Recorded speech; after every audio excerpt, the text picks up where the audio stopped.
সামান্য ঘুগনি নিয়ে নাকি এমন কাণ্ড যা শুনলে চমকে উঠবেন আপনিও। শিয়ালদহ দক্ষিণ শাখার বারুইপুর স্টেশনে রীতিমতো চাঞ্চল্য। টিকিট চাইতেই মহিলার টিকিট পরীক্ষক পূজা কুমারীর মুখে গরম ঘুগনি ছুঁড়ে মারেন এক মহিলা রেলযাত্রী। ঘটনা ঘটেছে সোমবার দুপুরে বারুইপুর লোকালে। অভিযুক্ত মহিলা যাত্রী সুভাষগ্রাম থেকে সিট দখল করে বসেছিলেন।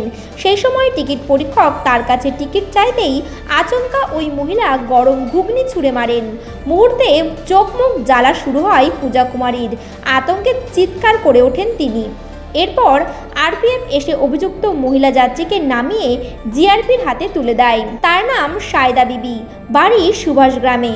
জানা গিয়েছে তার কাছে শিয়ালদহ পর্যন্ত টিকিট থাকলেও বারুইপুরে নামার বৈধ টিকিট ছিল না। ঘটনায় আতঙ্কে রয়েছে মহিলার টিকিট পরীক্ষক পূজা কুমারী। তিনি অভিযুক্ত যাত্রীর কড়া শাস্তি দাবি করেছেন। অন্যদিকে সায়দা বিবির দাবি তিনি ভুল করে ফেলেছেন, ভবিষ্যতে এমন আর হবে না। দক্ষিণ 24 পরগনা থেকে বাবলু প্রামাণিকের রিপোর্ট, HPR নিউজ।